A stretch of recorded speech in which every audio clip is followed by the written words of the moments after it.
cigarettes and watching Captain Kangaroo. They'll tell me I've nothing to do.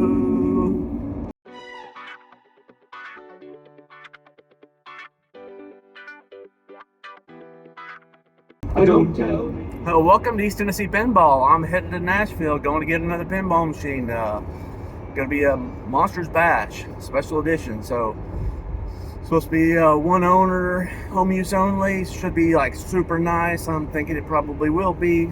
Talked to the guy, seemed real cool. So I'm headed there. Got another hour and a half to go, and this listen, it's not a Pulp Fiction soundtrack, but it reminds me of the movie. This listens old country station. Anyway, I'll see you on the way back.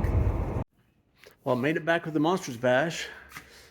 It was one owner. The guy still had the box in his garage when he bought it. I think he said 2020. It was kind of a COVID purchase. It was his first pinball machine. He's had a couple since then. He just his family kind of got bored of it. So he's got some, he said he wanted something with a little deeper rule set. So he's got some modern Sterns. I think he's got a Godzilla and something else anyway. But it is pristine, I'll say that. Just like a one home use only, and only one home. So it's super nice game. By the way, I keep hearing all these crazy rumors, and I can neither confirm or deny any of it. So I am not used to, I paid what I think is like a crazy price, because I paid like a fair retail, because normally I don't buy games at retail, but lately I have been. It's kind of a new thing for me. It's kind of hard for me to pull my wallet out that big, wide open to do it, but I have been doing it lately, and kind of hurts, frankly. I'm used to buying junk like these games. I wouldn't call it junk, but I mean, I didn't pay for several $100s for like an old Wizard, you know, but that's a great game, and that can be a valuable game actually once it's fixed up.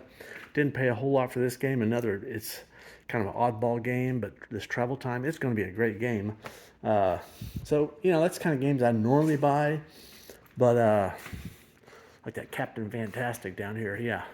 I mean, this thing turned out great. I think I bought this at auction for like $1,000, which was more than I normally, well, for a Captain Fantastic, it's a pretty good deal, Captain Fantastic. But this one looked dirty, and it wasn't booting up.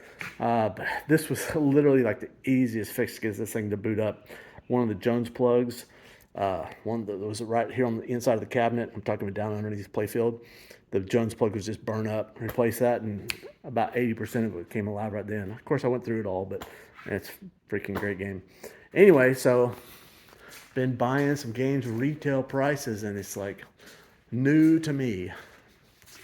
Gonna be getting some more in here soon. Anyway, I hope you like the videos, and I'll see y'all again real soon.